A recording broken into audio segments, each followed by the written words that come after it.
Hello, everybody. Welcome back to Spittin' Seeds. I'm your host, Seed Person, formerly Seed Person One, and occasionally Baba SB for your spiritual needs. Cheers, everybody. Let me get this set up here. I am running a little slow today. I didn't get good sleep last night. Let me get the link pinned, get my chat popped out, and hopefully we see some people hopping in here in a little bit. Let's see. Pop out chat done. What's up, J5? I see you. And let's see, I close this, move this over, and that looks like I'm all set up here. Excellent. What's up, Christopher Moberly and Vark Dog and Little E-Bud?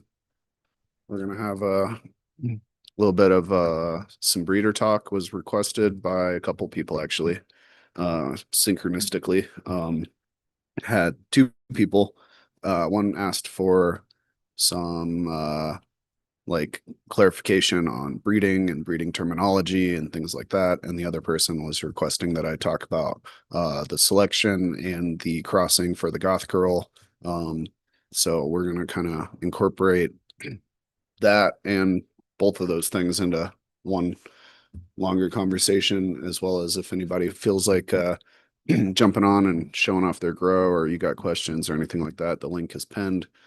Please join with a name that we recognize from the chat, or you can message me directly if you want to arrange to come on and we don't know you from the chat. So, but that being said, yeah, cheers everybody. I see a lot of good people hopping in. Haas Farms, Anything Grows, Sky Overhead.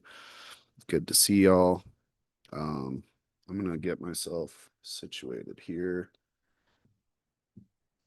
So, interesting thing happened yesterday, last night. I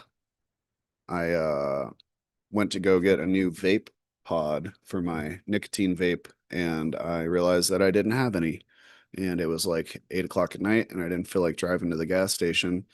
So I'm not using the vape anymore. I remembered that I had when I went and bought pods a couple times in the past, they had been doing a promotional and I was given a couple of cans of Zine, which is like a nicotine mouth pouch thing that you just put in your cheek. And so I tried that and it's going well. I haven't had the need to hit the vape. Like I haven't felt the anxiety or anything. I think the zines are covering the nicotine withdrawal, and I might look at getting some gum once the zines are all gone. But cheers, everybody. What's up, Caveman? I see you. And Operation Annihilation is always working. Hard worker over there. Use those pouches a lot. Yeah.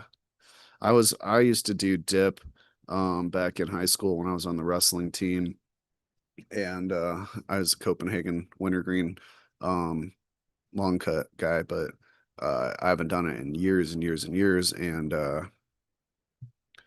yeah, it's I'm not a huge fan of it, but it's working. And this is better than the tobacco because it's like in a pouch and all that. And I'm still a cig smoker, and they've been helping me to smoke.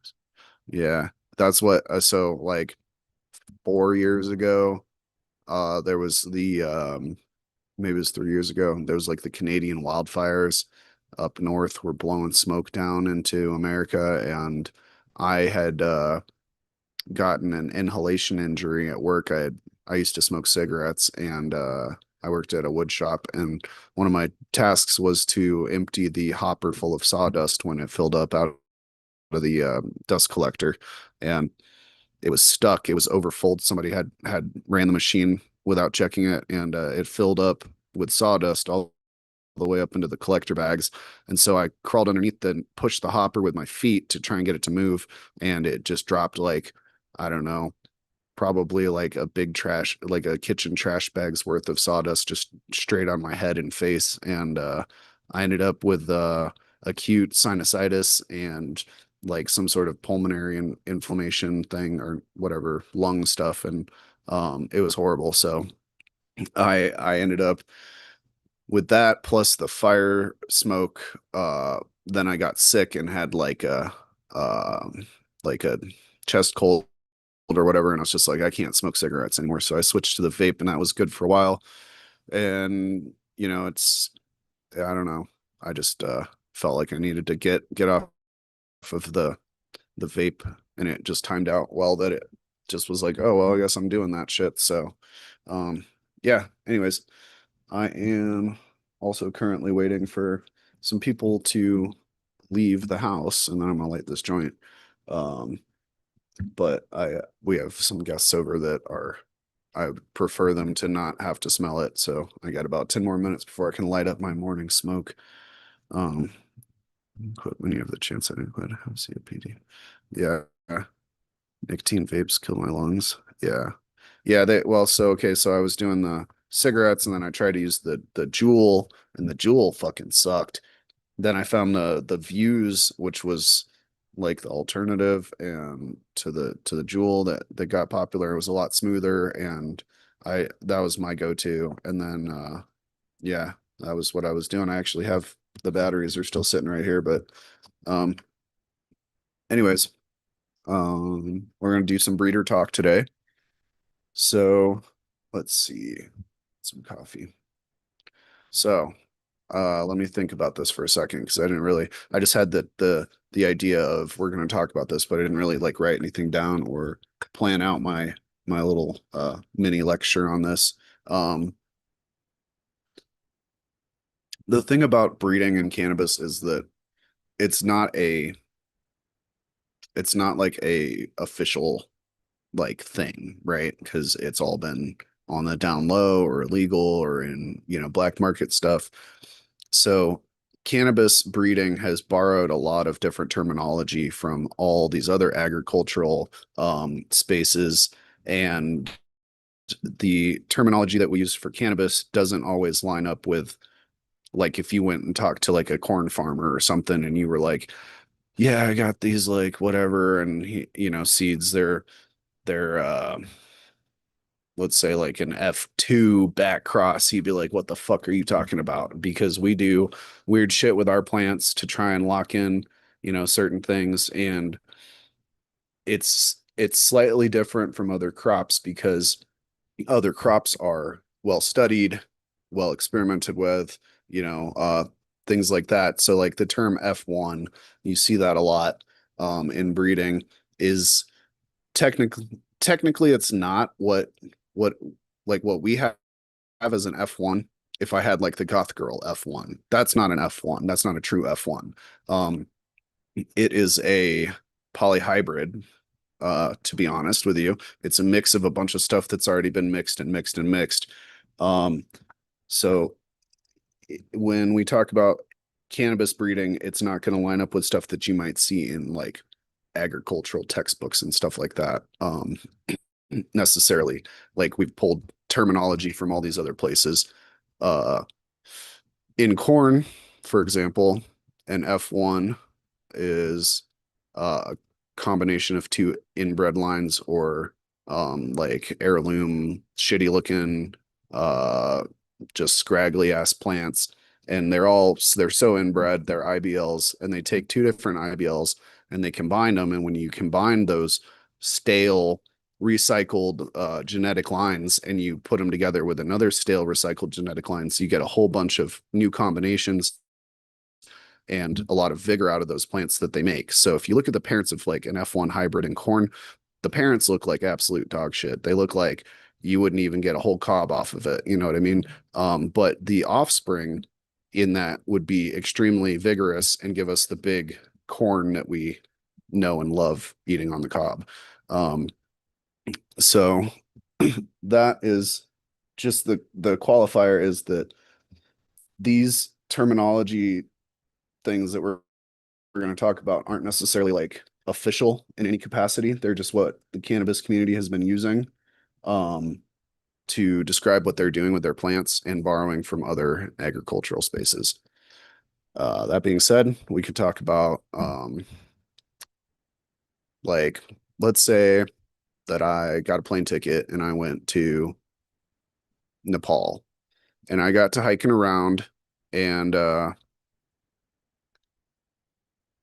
Yeah, Dr. Leave alone. One pack is the F1s, the other one is the F2s. The original pack doesn't say anything except Goth Girl on it. The other one says F2 because it's the F2. Sorry. If I went to like Nepal and I got like hiking around in the mountains up there and I found some wild cannabis that was growing just out in the middle of nowhere, um, that would be considered a landrace strain. It's like a feral, more well, shit. So okay, so like I said, the terminology is a problem. So we have the terms like feral, we have the terms like landrace, we have heirloom, we have wild, we have hemp. So all of those are very similar in terms of like when you say I have this variety that's an heirloom ne Nepalese variety. An heirloom strain would be like something that people have been growing in that area for many generations that is like just in that small little local area. That would be like an heirloom strain that is being worked and kept, and the farmers will take the seeds and they'll throw them out from the best plants each year and keep doing that. And that's why things are a lot of like heirloom tomatoes, for example, are just ones that are not like the standard commercial varieties that have been cultivated for a long time in a certain specific area would be like an heirloom variety. Also, welcome, Jace. Good to see you. Going on, bud? I'm just trying to give a simplistic explanation for an extremely complicated subject. Oh man, that's not my wheelhouse. Then you got to dumb it down for me. I don't know what are we I'm talking trying. about I'm here? trying. We're talking about breeding. So we're talking about for in this moment we're talking about like the terms feral versus heirloom versus wild versus um like landrace. Um and so when we talk about heirloom, it's a specific cultivar that's been grown in maybe by a family, maybe by a town, um in a small area that is specific to that region. When we talk about things like feral hemp or feral cannabis, would be more of like somebody had a high THC outdoor grow and maybe a bird or something got the seeds, ate some of the seeds, and then pooped them out, a couple miles away, and they started growing wild. And after a couple generations, it's degraded to the point. Is that the right word? Yeah, to the point Degraded? Yeah. the genetics from the high THC to produce other more beneficial compounds for the plant as it grows wild, such as higher like CBD maybe, or certain terpenes that are specifically good for like the survival of the fittest in that area might be that like ones that are high in terpinolene keep the bugs off. So those are the ones that grow. And then you have like a feral variety that is like a domesticated variety that escaped and basically went wild. So that would be like a feral cannabis, um, which is, as far as I can tell, uh, our buddy ATG Aaron the Grower a while back found some big patches of what it seems to be feral hemp, or feral cannabis that has certain attributes that we would give to like modern well-bred stuff, but that it's kind of regressed to be a little more wild, and has good like pest resistance and stuff like that. So that's what I would call to be like regressed. Yeah, caveman regressed is the word I was looking for. So that's what I would consider to be feral cannabis. Landrace would be like the original variety that grows there. Could be potentially like an heirloom that went feral or something like that. Landrace stuff would be the ones that you find in the wild, very similar to a wild cannabis, maybe uh you know could be considered different in the fact that like maybe a landrace strain is known about and a wild strain is not, and you go find it. I don't know. It's so hard to like come up with these explanations for words that have basically the same meaning but aren't the same. You know what I mean? Yeah, that was kind of my understanding of land race. It's basically just indigenous to that part of the world, and it's been untouched by man. Basically, it's just the original strain. It might have been cross-pollinated at some point throughout history, but it's not like a hybrid like we see nowadays. Right. I saw a fact too. I don't know if it's accurate or not, but they were saying that they found fossilized cannabis pollen that was like 20 million years old, so they can date it back to 20 million years ago. I did hear that. And it's a cousin of hops, so they share a common ancestry. Land races steered, not left wild. That sounds like heirloom. Yeah, that was my understanding of heirloom. It's like a land race that's been transplanted to your local region and then grown there. Right. Maybe the difference between landrace and heirloom is that landrace is cultivated where it is, and landrace is not a weed term, by the way. I know a lot of people that would disagree with that. No offense, caveman. Um, but maybe a landrace is one that like it's been growing there and it's been cultivated by the people there, but it's not, and then an heirloom is maybe an outside strain that was brought in and cultivated there. I'm not exactly sure. Um, but like I said, again, I'm not an expert on these terms. I'm just trying to give my best explanation for how I understand all these terminology that don't actually apply, like that are not necessarily for our space. So anyways, um Well, and it depends on like where you're at in your grow, you know. I mean, so a lot of people don't care about it, you know. They're just like, hey, I just want some seeds. I want this strain. I want that. I mhm. think the more you progress into it, the more, like I know I have at least, you start chasing genetics and looking into history, you know. And I mean, honestly, it's one that probably the most important thing in your grow is your genetics. I mean, it's not your light. So spending some time researching and sourcing it better is Mhm. your best option, in my opinion. Set yourself up for success. You got to start with the best to get the best. Caveman says, I don't mean it can't be applied to cannabis. I mean, it has its own meaning before. Right. That's what I'm saying is a lot of these things already had meanings and we stole them and put them into the cannabis space because we didn't have our own terminology for it. So trying to clarify a little bit on what each of these things mean. And like I said, a lot of them are very similar um, in terms of like, yeah, that people are just using different terminology for the same thing. Like somebody be like, oh, I got the OG, and somebody's like, I got the Kush. And it's like, well, close enough. um, for me anyways, but in terms of like what I'm doing with plants, I want to be able to explain what I did um with a quick phrase that says this is what it is, which is why we're using the terms that we do. So if I was in Nepal and I found one of those wild heirloom landrace, whatever you want to call it, stuff that's growing, you know, on the side of a mountain that people aren't messing with. And I collected the genetics from that. I took the seeds from it. And then I went home and grew those out. They would be not super vigorous. They wouldn't be big buds. They would just be, because, like, think about like a wild plant has to have different attributes that are going to give it the most success versus the stuff that we cultivate inside, indoors. We baby it, we love it, and we get these big fat colas, but that's not going to be the best for necessarily in certain places. So you're expecting a little bit less vigor, a little more sensitivity in terms of the wild stuff, at least in my experience.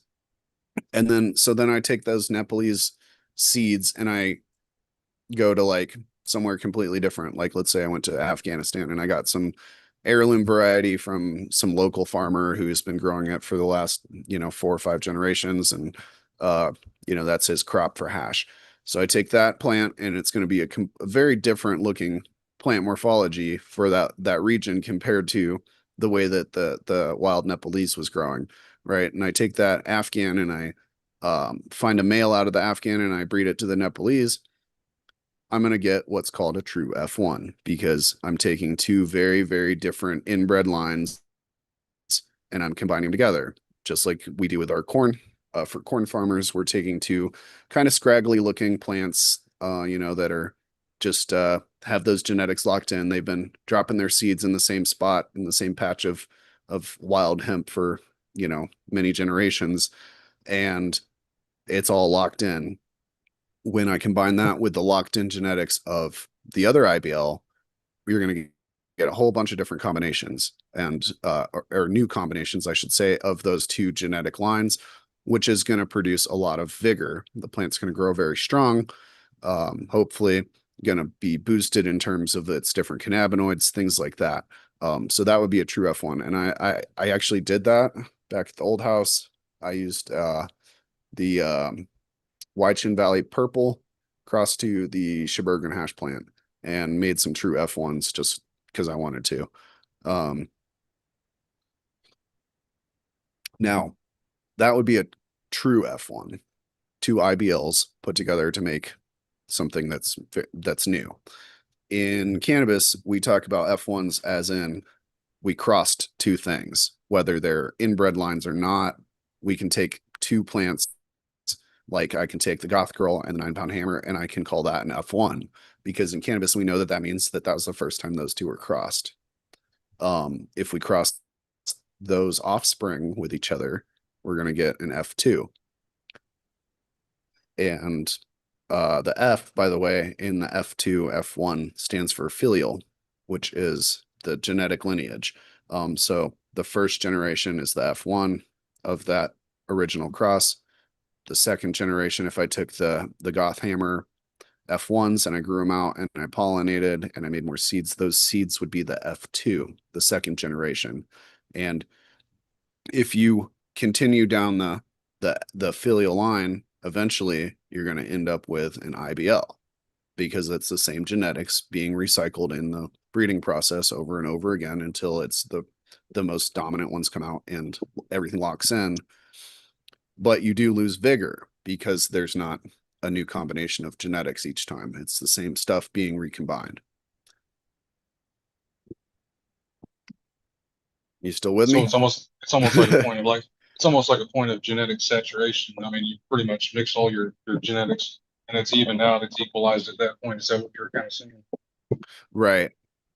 Right. It's all going to be very stabilized. You're going to get, but you trade that stability uh for like the vigor and the strength of the plant as you go down the generations. So at that point you get less variations in phenotypes. Right. But they also grow slower. They might be smaller. They might produce less buds, things like that. So it's a trade-off. Like if you want uniformity, an F3, F4 would probably be the sweet spot. If you work it down the lines. Yeah, So I've always want bottlenecking is what caveman saying bottlenecking is the term, and it's yeah, you're basically filtering it out. I wondered that always too about like clones, every time you clone something, at some point does it get to the point where it's no longer stable? That's that's a different one because we get into something called epigenetic drift, which is debatable in the cannabis community. Should I need a lighter? There it is. Um, if you keep a plant alive way longer than it is meant to be, um, the effects of just like general like wear and tear of life and radiation damage from you know particles and stuff like that is eventually going to affect the genetic makeup of that plant and it might change the way that it expresses over time, which is what a lot of people are saying like oh my this shit's not as good as it was back in the day. Well, it's might not be exactly the same thing genetically. If that clone got hit with like a fucking um what do you call it? High energy particle or something like that. Or some And gamma radiation like the Hulk? yeah, well, it's the same idea as essentially it's going to damage the DNA. It's going to mutate it or change it in some way. So if these plants are only supposed to survive for one season and it's going on 30 years old, it might have some DNA damage or something else going on with the genetics where it isn't expressing the same as it was 30 years ago. Yeah, I wonder that too, like about, well, these right here that I'm watering, this GG4. I mean, that's the original supposed to be clone only. So, how long can you keep running that if it's the original, you know? Right. Yeah, I don't know. I mean, it's pretty good for me, so I'll call it Hey, still no good. complaints here either. But that But doesn't yeah, mean I that mean, there aren't cuts out there that have had. issues or been exposed to things where it's maybe you could have the exact same cut, but split it apart. One person takes it on one side of the world and the other person keeps it where they are, and that side has higher solar storms or something like that. Maybe it's further north, it's going to get a different exposure level. You bring them back together 10 years later, they're going to look, maybe they're going to express slightly differently or a lot differently depending on the what was going on with the environment. At least that's the theory of epigenetic drift. I have seen pros and cons for the idea. It's it's a proven point in like, but we don't know that it actually does what we're saying it does. So it's very yeah. Also, clay pipes is saying something long term. You have viroids and viruses that hinder the plant, some of which we don't even know about. Yeah, there's other things in there doing stuff potentially too. You know. All right, so we're gonna go back to the breeding terminology. Um, the lack of vigor from an IBL, caveman is saying, is called inbred depression, which I want to say shout out to the American one. Also said, you're doing a good job breaking it down, and caveman's got the terminology on point in chat. Yes, and I'm gonna call those out uh when he puts them in there. Anyways, so we've talked about true F1s. We've talked about like wild and landrace. We've talked about breeding terminology for the filial line. I think the next thing that we could talk about is like let's say that I have that GG4 cut that is clone only that you were just talking about, and I want to make that into a seed form. Um, the best way I would say to do that would be a back cross, which you might see BX on the packaging of the seeds. Um, and what that term means is that you would, like, let's say I take that GG4 and I cross it with something else to make an F1. And then I grow out the offspring of that, and I take the pollen from the offspring and I put it back on the original mother of the GG4. So then I have twice as much of that GG4 genetics in that line. And then I grow off those progeny and I pick another one and I cross it back to the original mom, GG4. And then you have, 75%. So each time you do that back to the original parent, you're going to boost the amount of genetic material that that parent is contributing. So if the first time they put in 50% and the next time they put in 50%, then it's going to be 75%. Does that make sense? If it's and but as you go down the line, it's less and less because of the way the percentages work. So when we talk about the strain Cindy 99, Cinderella 99, as far as I understand it, they back crossed it so many times that it got to 99% of the original mother plant. Um, and that's why it's called Cindy 99, is because it should be almost exactly the same as the original parent. You're So that basically like is revitalizing the genetics at that point. right. Like, let's say that I had, two jugs of water and a bowl, and one jug of water had blue dye in it, and the other one had red dye in it. And I put in 50% of each, and then I take that and I pour out half of what I mixed, and I put in 50% more of the blue dye again. And then I pour out half of that and I fill it back up with 50% of the blue dye again. And eventually you're going to have about 99% of just blue dye because you keep adding that back in. Now, the dye would be a metaphor for the genetic material or the genetic code. And Punnett squares help with learning the math and percentage. Yes, that is a good tool, the Punnett square, which So is on the these on these yeah, go ahead. on these GG4 side, what you're saying is if someone knows what they're doing, they could take the clone only and get it in the seed format if they knew what they were doing by back crossing and get it just as good genetics as that clone was, or to the Almost. original genetics. Of course, like Almost. you said, you It, can never get back to 100%. I mean, you keep going to percentages and you keep adding, and all of a sudden you're into a logarithmic function and you're just kind of flatlining at that point, you know. yeah, pretty much, yep. I don't know the exact number of times you have to do it to get to that 99%, but you could Google that easily. Um, but yeah, that's what I would call a back cross. Um, There is another term, RBX, reverse back cross, which is basically doing that. I would call it with feminized plants, or uh, at least as far as I understand it. But I don't see that term very often, and that's one of those ones that I believe is a made up term in the space. Um, so I talk about F, true F, regular F, what we call F. We talked about BX. Let's talk about S. Wouldn't an S1 be easier? So an S1 is when we self the plant. That's what the S stands for. It's pollinated by itself. So we're going to take two of the same clones. Let's say GG4 again for easy, explanation. I take two of those cuts of GG4 and I put them in a tent and I spray one with STS or colloidal silver. Um, and it produces male flowers with feminized pollen on it. And I cross it to the female that wasn't sprayed, and I make seeds that are 100, or well, they should be 100% female, and contain the genetic material of that one strain, because I use the same for the pollen donor, and the pollen receiver is the same cut. That's a selfing. You can also do it on the same plant, even just spray one branch and pollinate the rest of the plant with that branch, which I've done before with autos. That was a fun experiment. But as far as I understand it, and this is coming from CSI Humboldt, who is very well versed in selfing plants. You get approximately 10% of the plants are going to be basically identical to the original cut. And with a BX, you're going to get about, with the S1, you'd have to pop 10 plants at least to find, hopefully, percentage wise, to find one that's similar to the, or very similar to the original parent.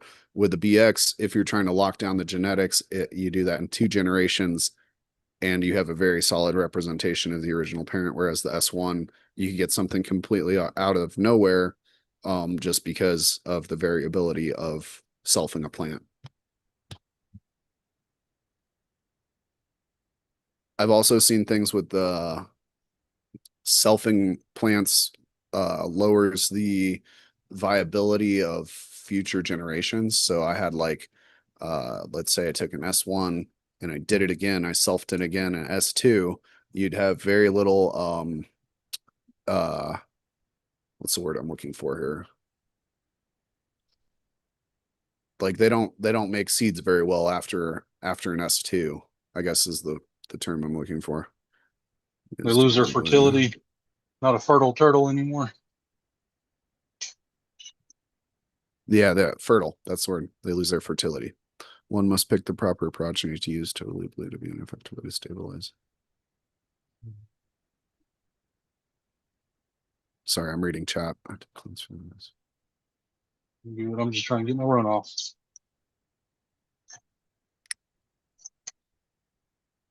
When I first started cloning, I would have plants barely survive and take interesting. Yeah, fertility is the word I was looking for. So you lose fertility as you go down the selfing line. Um, so to see like an S3 is pretty fucking rare. Um, yeah, that's what selfing is. So we use essentially what it does is you're using silver, colloidal silver, or silver thiosulfate are the two different compounds that you can use to reverse a plant. Reversing means to turn it from a female into a male. Um, I guess you could go the other way. There is a product to make males into females. I can't remember what it's called, but Jack Greenstock told me about it a while back. Um, yeah. So you would spray that on the plant. The silver inhibits hormones and causes the plant to get confused and essentially makes it grow male parts as a survival mechanism. But the pollen in that is still XX, female. So the offspring are all going to be female. Let me see. That is true. STS is much better than colloidal silver. If you can't afford STS, Um, you can make your own colloidal silver. You can go to like the fucking Goodwill and get some silver utensils maybe and do a little electrolysis on them or whatever. That's something I've never really gotten into. I use the toad venom.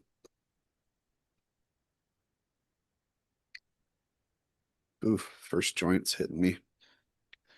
So you All can right. remove the male chromosome, but you can't add it back What do you mean? when you feminize it.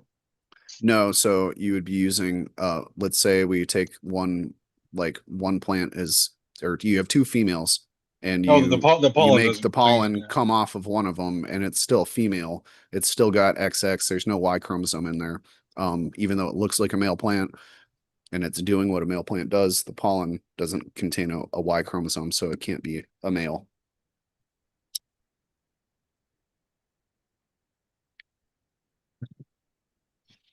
All right. Let's see. So we did wild F1s, F1, BX, S. I don't know. I think that's about all I'm sure there's more that'll come to me, but in terms of like the basic stuff you're gonna see it on a seed bank or whatever, those are the terms that I would most likely see.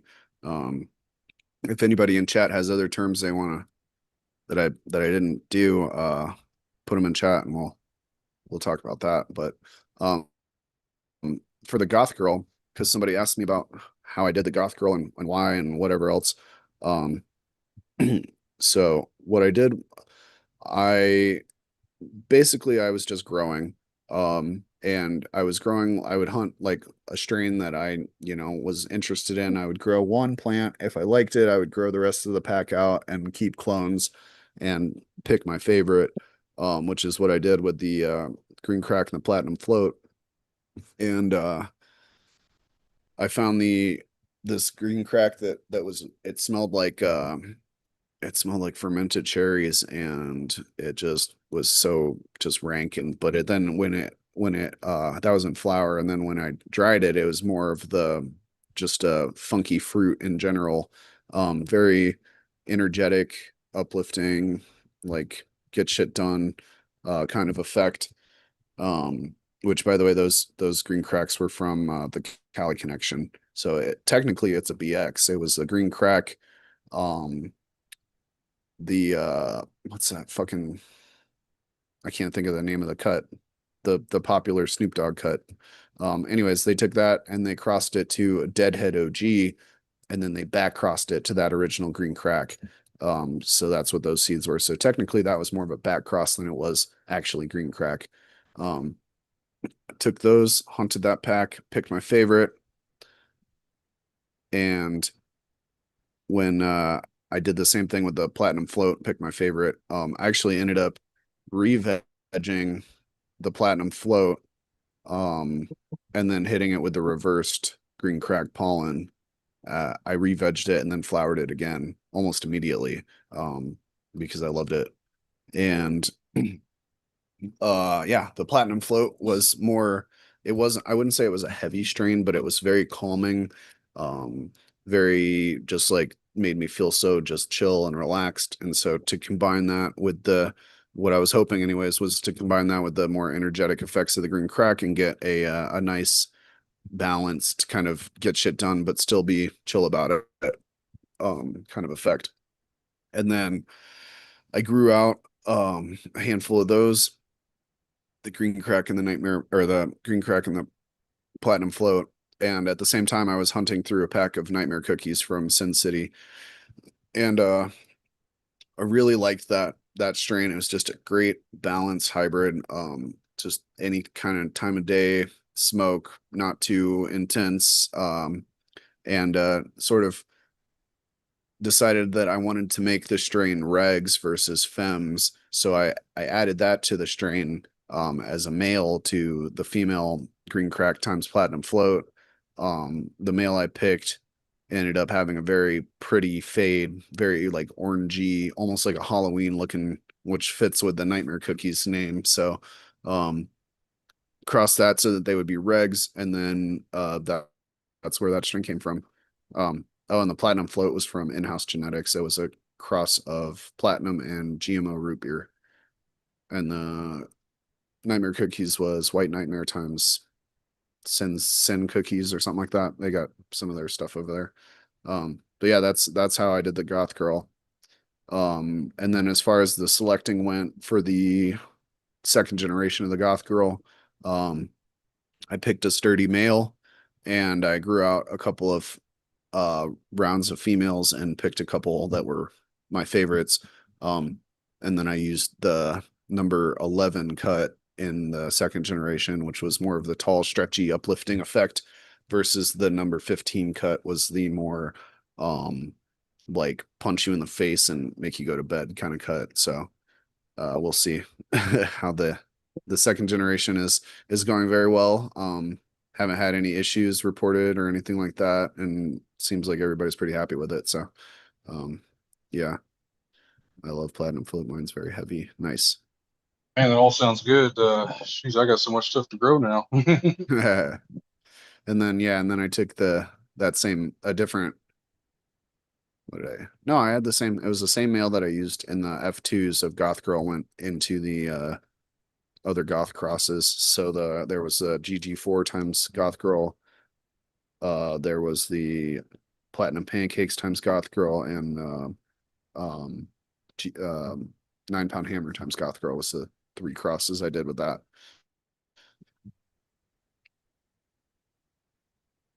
All right, so I'm smoking now, finally, more than halfway through this joint and feeling good. And we've gone over quite a bit of the terminology and topics that were requested. So uh, we can get into some other stuff now that I've done my duty and given the people what they want.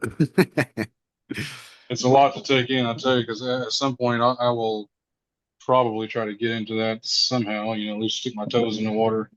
So yeah, I'll definitely be circling back to you into this video here. You want to give us a tour of your plants? They're looking great. Yeah. If you're not busy right now, but we can also No, I push had it if to you are. I had to mix up some newts for my clones there. Right when I opened the tent, I saw they were droopy. I kind of been neglecting them. Honestly, I've just been watering them, letting them go. I haven't been wanting to do anything with them yet. I'm still waiting for this flower tent to come along a little bit more. So I don't like to start them too early in my veg tent because then they just take off and you run out of time too fast. And I can flower in there and fine. It's no problem. It's just I get more height in this gorilla tent. And I've got all my lights and everything. Everything's set up for flower over here on this side. So I try to keep it over here. Oh. Yeah, I had to fold this plant down. This is that skunk number one. You can see, yeah, right here. Mm,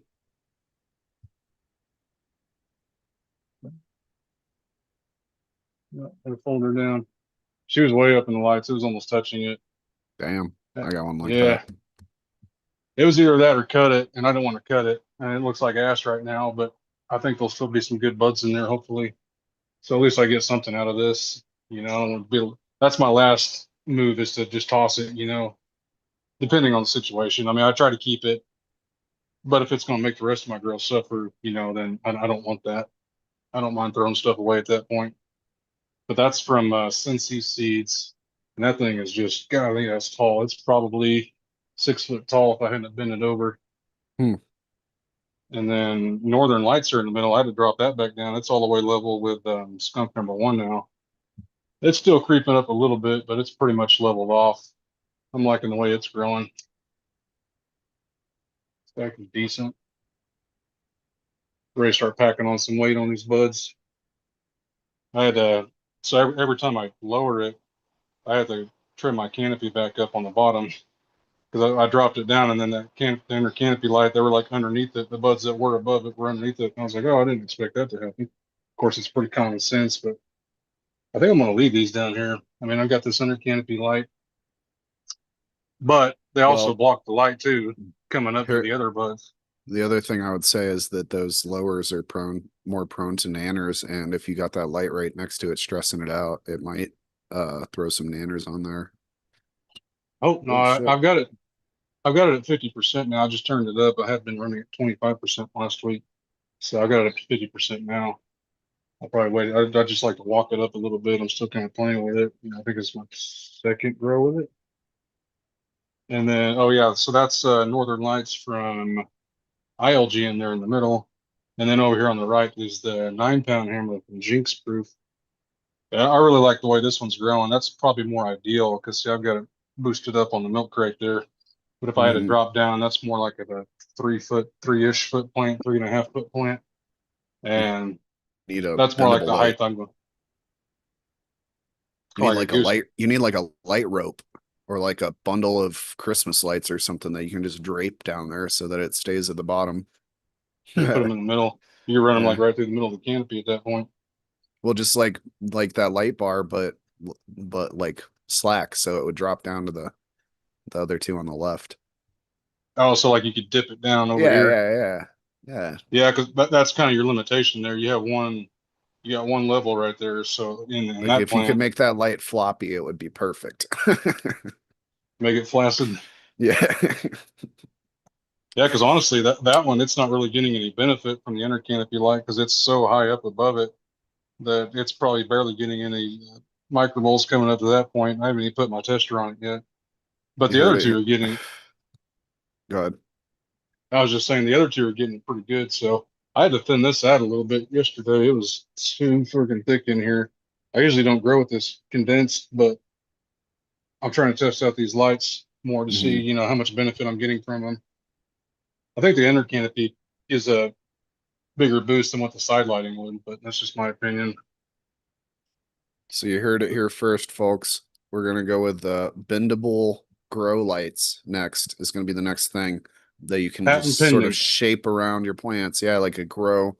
Uh, what are those like LED tube lights that you see people like attach to their decks and shit that are like weatherproof, Yeah, they're where it's like a flexible. it's like a rubber tube that has LEDs inside it. Hey, Yeah, anything's possible.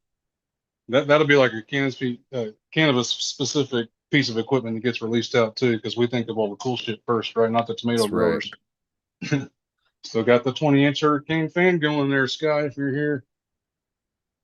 Somebody call fucking AC Infinity. We got an idea for him. Bendable Uh, I've lights. I've been giving them shit about so the AI controller here. They only give you two sensor ports, and all these other ones are for like regular, the standard pieces of equipment like fans and exhaust and all that. So like Hmm. all those new sensor stuff they're releasing, like the CO2 sensor, the what do they have? Oh, they have a hydro sensor, so it's like a reservoir monitor basically. They have soil sensors. They have I thought they had one more. I can't. Oh, they have those peristaltic pumps, but I think those might run on just the regular ports. But anyways, they have pieces of equipment that you can only run on these two sensor ports, and one of them is the temperature and humidity probe. So really, you only have one sensor port. I'm using that for my CO2 light sensor. So it sucks because you can't add any of the other equipment on. I was going to buy their hydro sensor that they just released. Well, they released it as a pre-order for like 5 years from now, but that's how they usually go. Do you want to But be the first to try our new product? Well, hope you yeah, won't die anytime soon. they just released like the new unveiling, and they've got the shroud up there with the silhouette, and that's Yeah. what someone said. And they're like, "Oh, it must be another item that you have to pre-order that doesn't get released until 2030."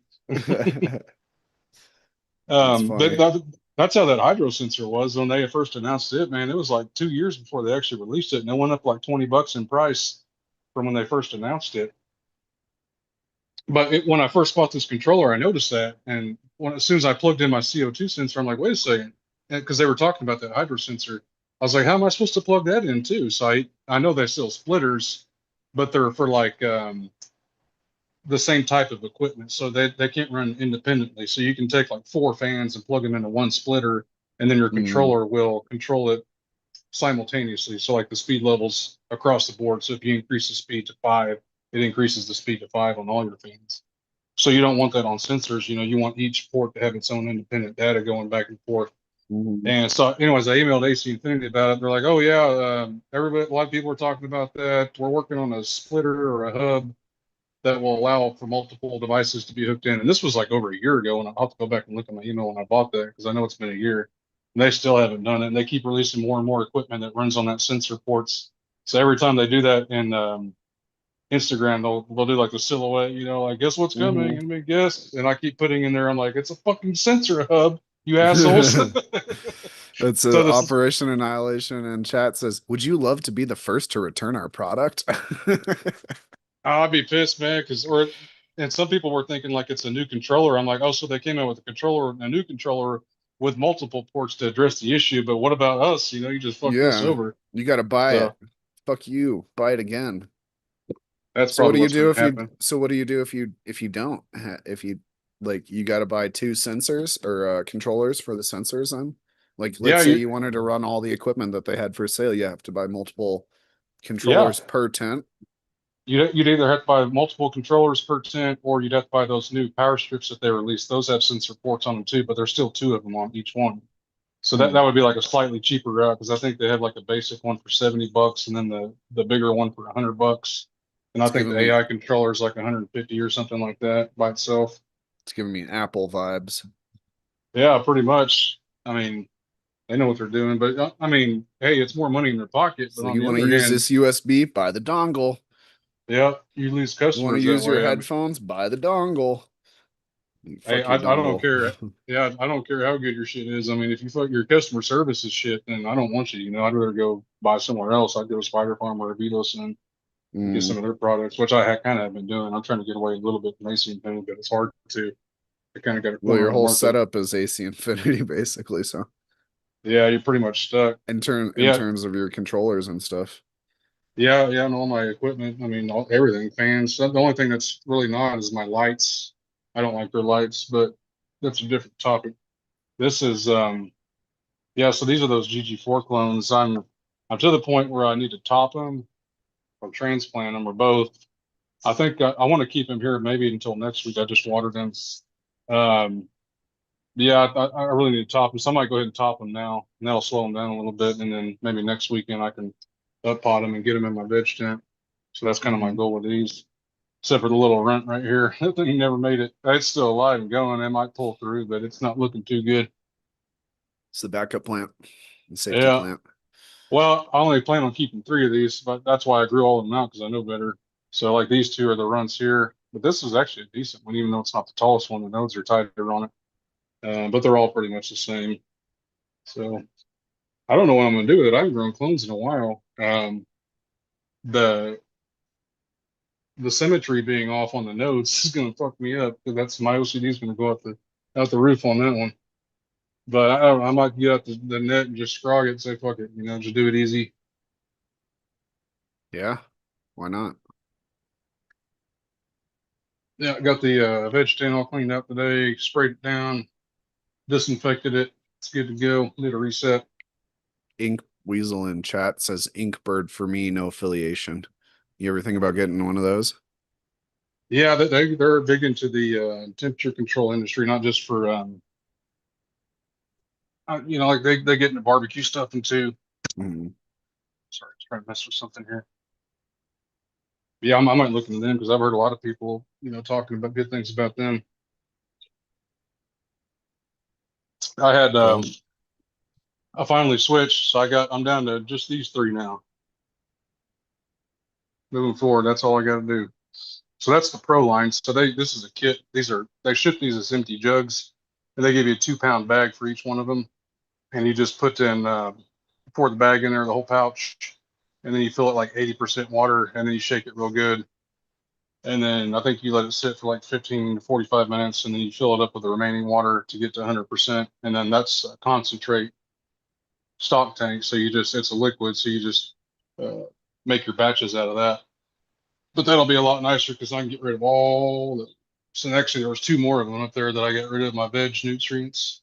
So I won't have any PK. I won't have any PK. I won't have any CalMag.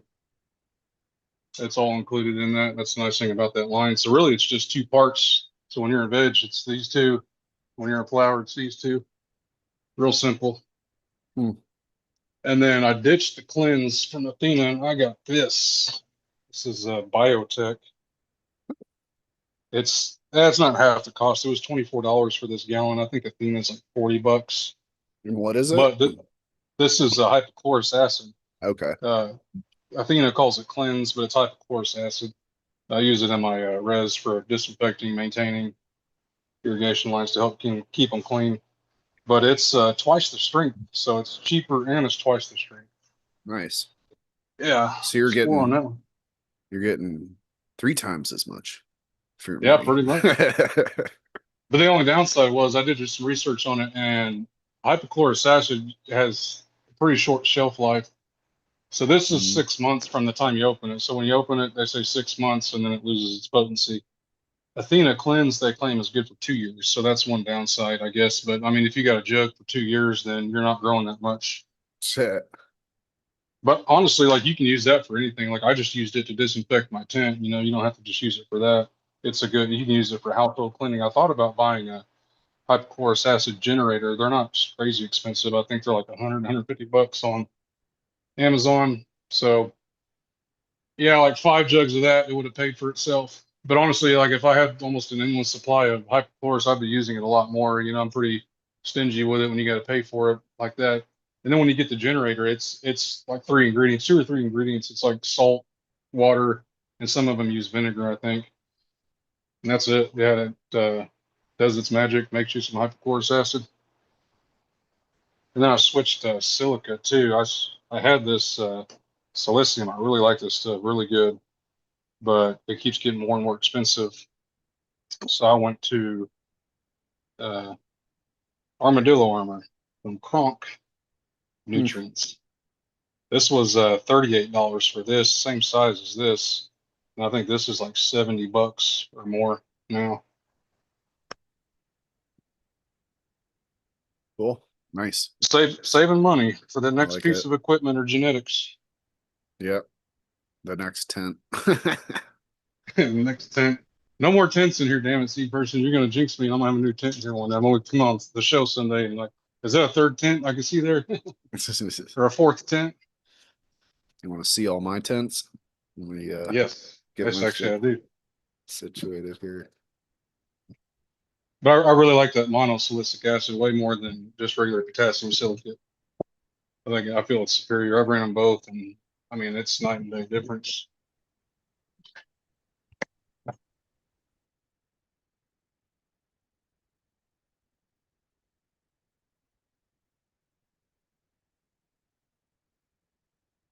All right. Many things are happening at the same time. Collective is here. Cheers, Collective. How are you doing? What up? Hey, Collective, What's going on, guys? Not much. just chilling. I'm on my second joint.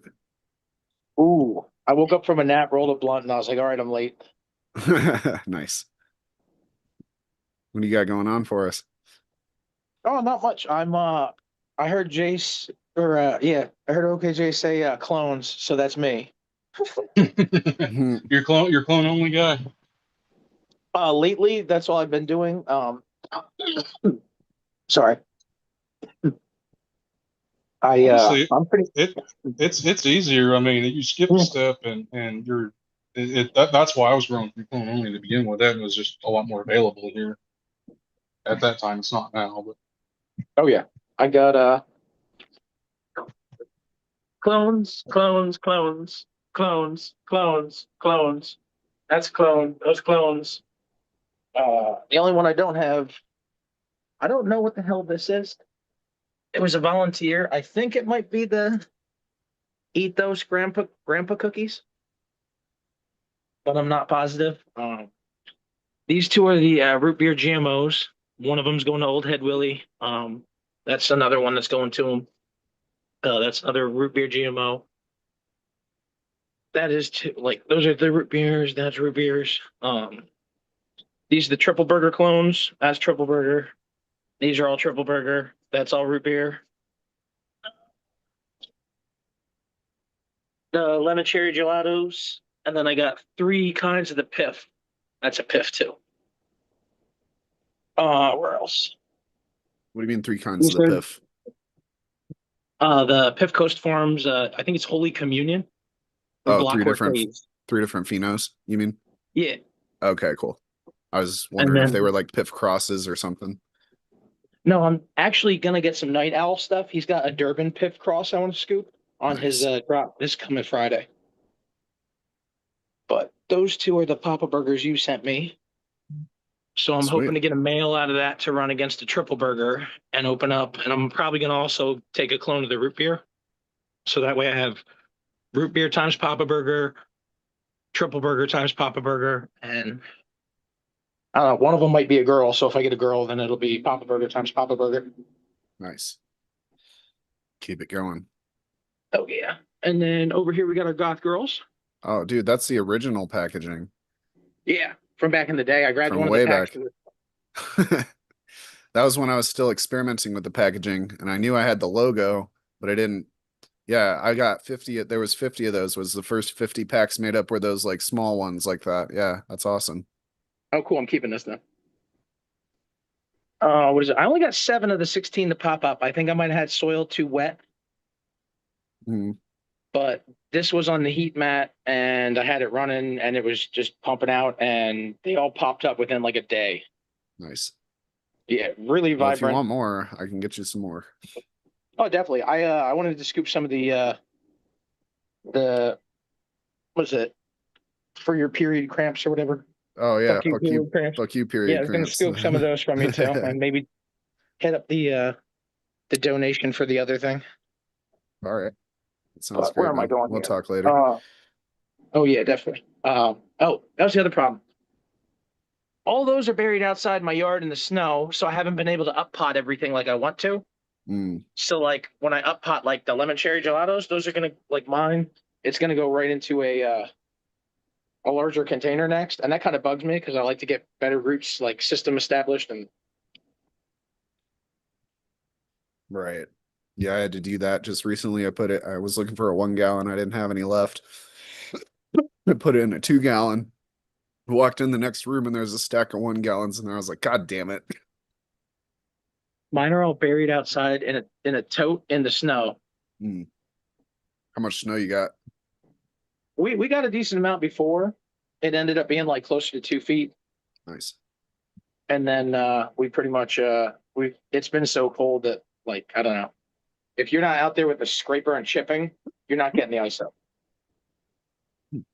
Yeah, I know how that goes.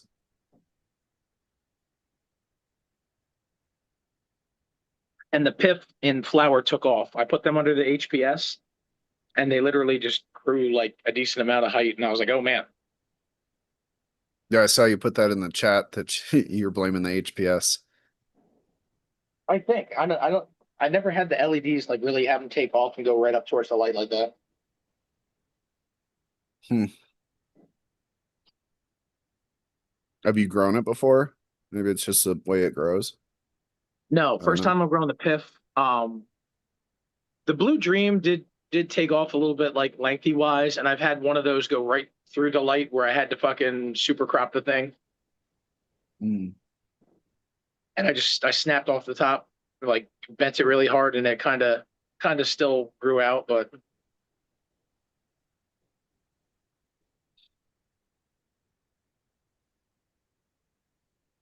yeah, I don't have Cool. much going on in mid range. Like that'll be the next one I flip Right. with the root beer, and then hopefully I can get one of the lemon cherry gelatos coming up. That's the next one I'm taking down.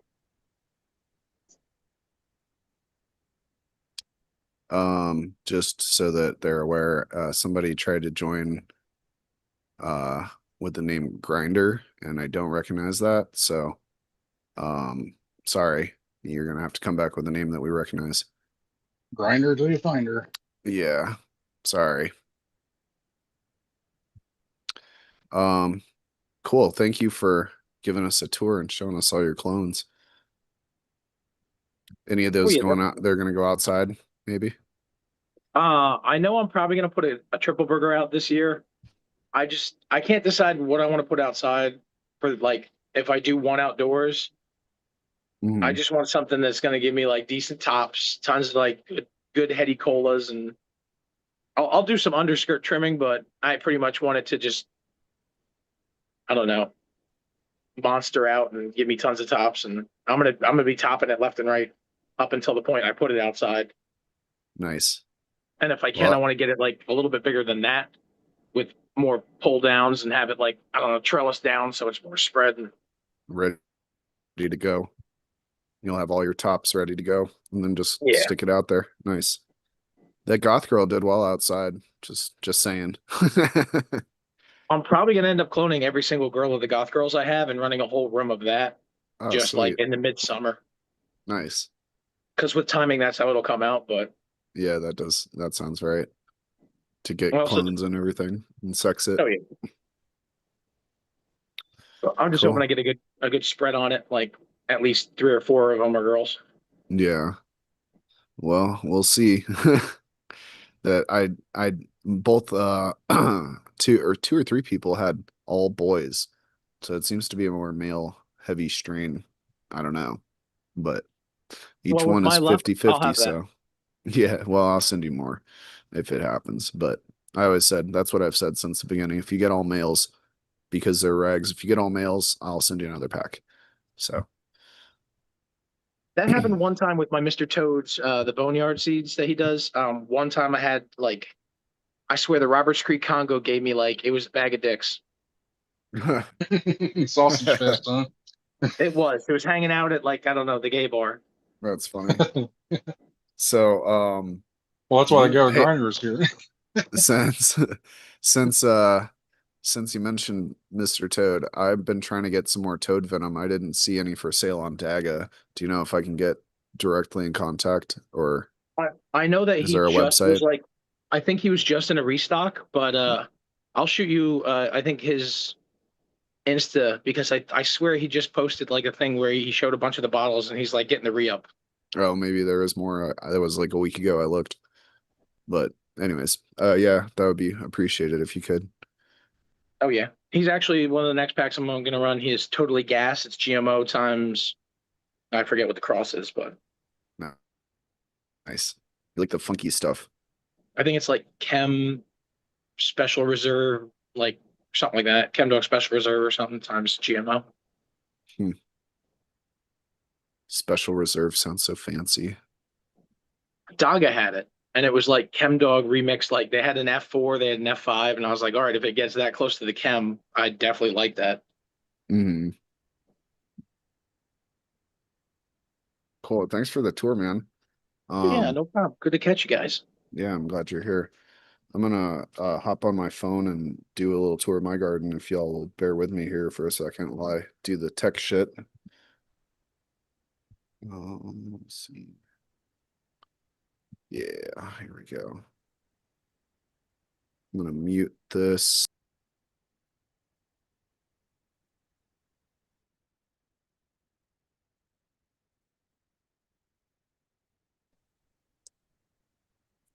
All right.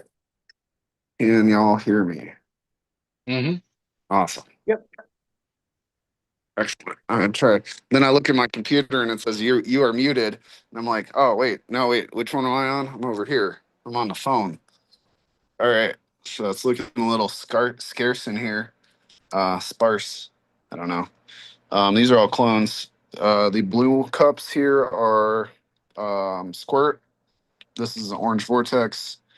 I got two Goth Girl 11s, two Goth Girl 15s, Flapjacks S1, and this is a Baby Watermelon Skittles. And then some more Orange Vortex clones. And then this is that Lemon Crippy, and I'm waiting on the rest of these. I'm losing hope on them though, but I got more, so I'm gonna pop more if they don't come. I had some. These are supposed to be Georgia apple pie times deep fried ice cream, which was super exciting. But um, like I said, I don't know. They've been down for a couple days now. And then I also had a mountaintop mint. I think was the other one that I put down that I was excited about. Let's see here.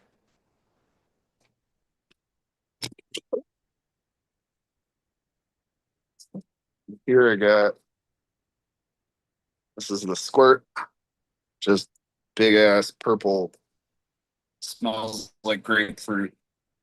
Beautiful. Uh, that stick my phone in there.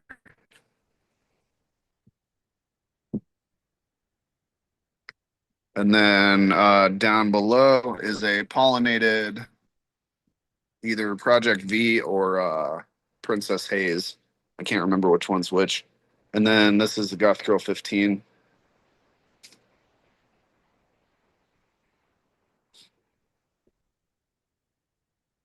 Over here.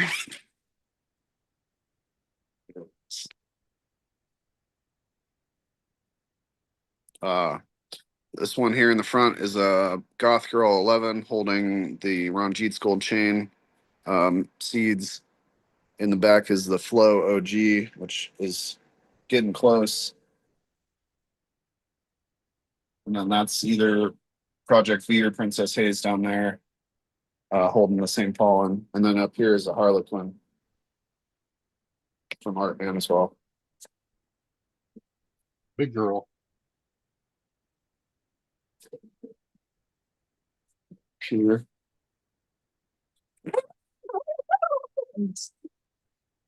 The tent full of goths. So you got a mix of the Goth Girl F2s, the Goth Hammer, the Goth Gorilla, and then just this one right in here is the Starberry Web CBD. Everything else is Goth. This is the Goth Gorilla. Is you can tell the difference. That's your flower tent, smoke tent. This is like my own. I'm always gonna be growing like my strains in this tent here. These are males. What? Sorry, Oh no, dog. keep going. It was kind of off talk. I'll hit you up after you do your tour about it. Okay. These are males that are gonna get chopped. I just haven't had a chance to yet. This is some of my all of the current outdoor veggie stuff. Oh boy, Um, it's a lot. yeah, and I got a whole big pile of seeds and stuff that I still have to pop for outdoors. This is the veg closet, way over full. Um, there's a whole lot of shit in here. This is the Ghost Train Haze re-veg. It's going well. Wow, like a mutant. I'm happy about that. Um, and then there's just like a bunch of the 9 pound hammer crosses. I got those GG 4 times 9 pound hammer and the Fluke's hammer is in here. I got some the flapjacks times 9 pound hammer as well. And then just like some backup plants back in there. But I mean, this is fucking jungle in here, and it's just gonna keep going because I don't have space to put them in flower yet. And then last but not least, this is the pollination station. We're getting real close. I'm hoping tomorrow or the next day. Oh, looks like there's a little bit dropping. Fuck yeah. This is reversed flapjacks. It's getting real close. Tomorrow there's going to be pollen all inside here. And then I got down below is a Cougar Sauce CBD. This one up front is the Goth Girl 11. And then back behind it is another flapjacks. So I'm going to make the F2s of that. Or actually, since we're doing breeding talk, let me close this up and I'll go back to my. All right. So hypothetically, well, not hypothetically because it's happening, but what are your thoughts on this? What would you call if you were doing breeding, caveman, specifically maybe anybody else also? If I had the flapjacks, I had 2 seeds out of the same pack. I got one Apomixis S1 seed in one of them, and the other one is just the clone. So now I'm growing the Flapjacks S1 and a different original Flapjacks from the same pack that the S1 parent came from. And then I cross those together. So it's the Flapjacks S1 to a different flapjacks F1, would it make an F2? Would it make a F1.5? Would it be something completely different? I don't know. That's I can't figure out what to call what I'm doing. Um, if anybody has any thoughts on that. But yeah, that's pretty much all I got to show right now. I don't.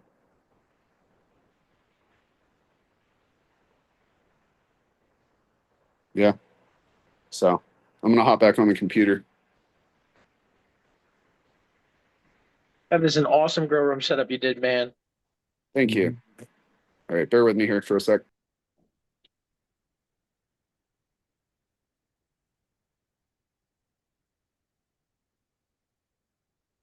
All I like right, how I'm you have back. plants everywhere.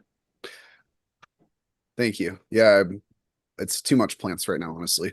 I got to cut some of these down. That flow is coming down here soon. The seeded plants are going to be coming down in like 2 weeks, and then everything that's in that veg closet is going to go hopefully into the flower tents, and then I'll only have to hold on to like 5 clones. The grinder is trying to join us again. Please join with a name that we know. Sorry, I'm not going to let you in because we've had issues with people like bombing our shows and stuff. So um, we don't want to see anything unexpected, I should say. Yeah, no Yeah. meatspin.com. So who is grinding?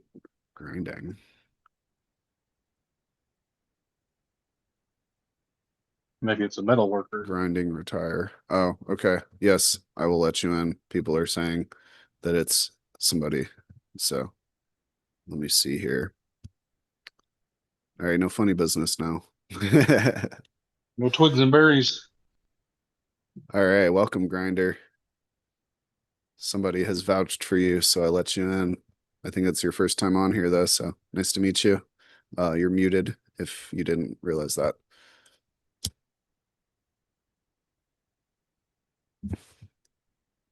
Maybe he's trying to figure out his There audio you and go. stuff. Oh, hey, we got some plants.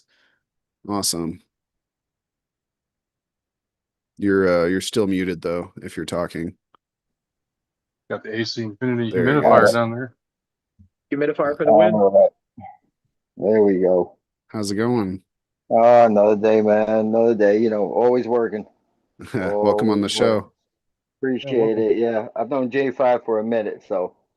Yeah, he But vouched for you.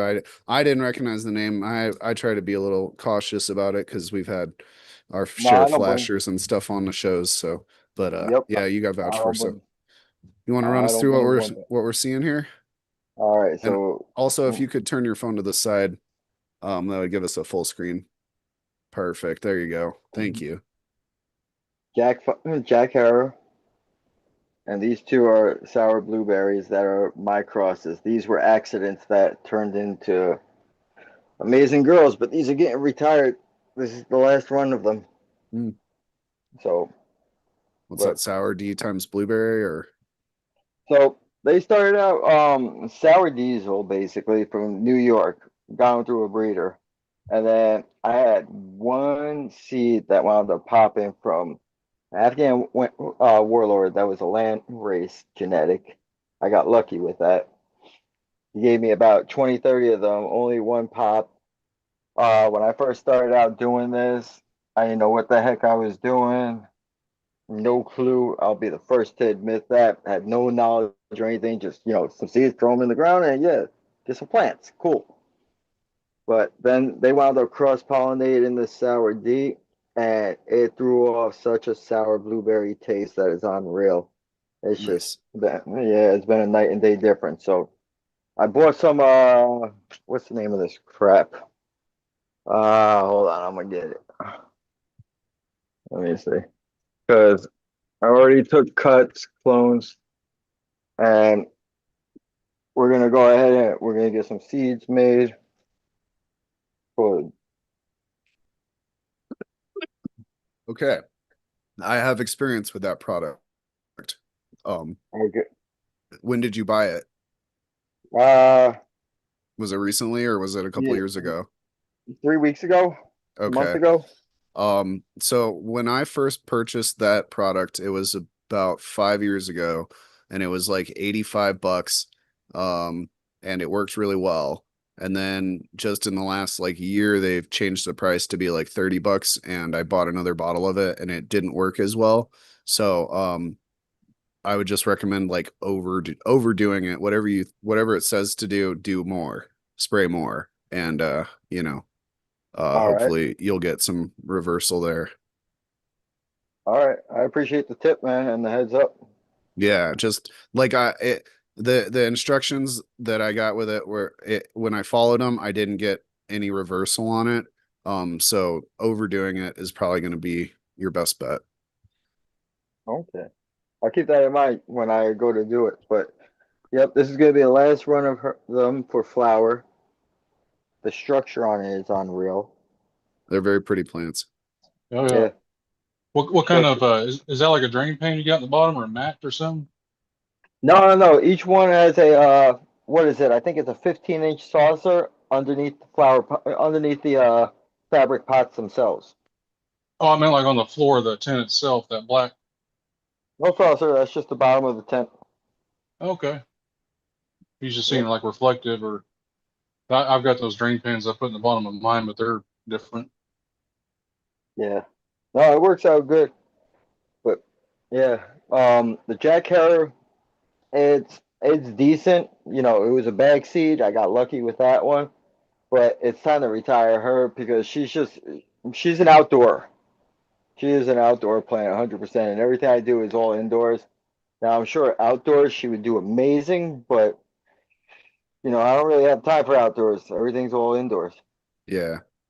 So with that being said, I work a lot. I'm gone. So when I'm gone, the girlfriend takes care of this, and she manages it through, a regiment that I left her with to do exactly, and this is the process. Cool. Looks good, Now, man. yeah, Yeah. next I got some blue Blimburn. I got Love It in Her Eyes. I've got Ethos. I've got what else do I have? I have In the House. I have Dirty Birds. I got a whole bunch of I got Compounds Genetics. I just haven't had a chance to run any of them because you find one strain that works for you and you stick with it. Yeah, well, So they say that collecting seeds and growing the seeds are two different hobbies. absolutely. But yep, so these are gonna be the next lineup for all the seeds. I'm gonna run those. We'll seed them out real quick, and then we'll get our line of seeds and retire her. Nice. Yeah, she was an awesome accident. They're both sour blueberries, so I really wound up lucky with that. So you I'll got grow my And two, I, Jack you got there. two fem, different plants, and you're gonna spray one and hit the other one with it. Is that what you're saying? correct, Okay, correct. cool, cool. I have three more clones downstairs. They're in a dome themselves. This is just this is just testing her just to see how much damage she can withstand. The other ones are Mhm. on their domes. This is early time lighting, so this is kind of how stable are they basically, you know what I mean? Right. Like as you can see, there's friggin' no dirt in there whatsoever. Stress None. testing. Yep. Just to see how she turns out overall. Nice. It's an exact I'd be regimen. curious to see as well. So if you want to come back and give us an update anytime. Oh, absolutely, yeah. So I'm usually gone for a few months, but at the same time, when I come back, then I go ahead and jump back up, and everyone knows I'm back, type Gotcha. deal. But yeah, That's how it as goes. far as regular fees and everything, general, nothing crazy. Awesome. You get Are you more for less. spraying? Are you spraying that? Nope, No, just just feeding, watering. I like it. feeding. Yep, Cool. feeding. Back to basics. Back to basics. Easy. Every couple of weeks, standard during veg, of course. Mycos, of course. Hmm. CalMag. I switched over from that to that because it's more organic as well. Let's see. I use aloe vera to go ahead and clone the clones. I don't really even touch the Clonex anymore in the back. It's just been sitting. Aside from that, majority of it's organic, and aside from the Gaia Green and the Green Rush, along with HP Pro Mix, regiments are all clean. Nice. So Like Simple. yep, that. yeah. And you look at them like I've gone ahead and I've, of course, lollipopped them all the way up. Legs are strong through and through. And I've never had an issue with my regiments, regardless of the strain.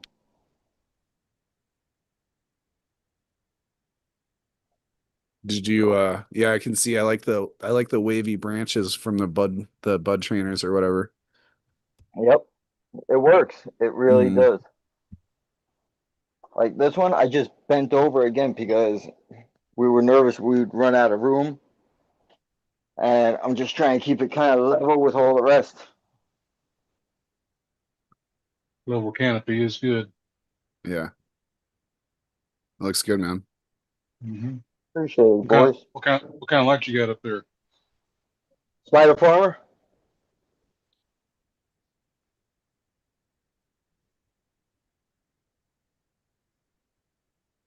Oh, you got SFG the 8600. You got the 800 watt, It's a 860 big watt. light.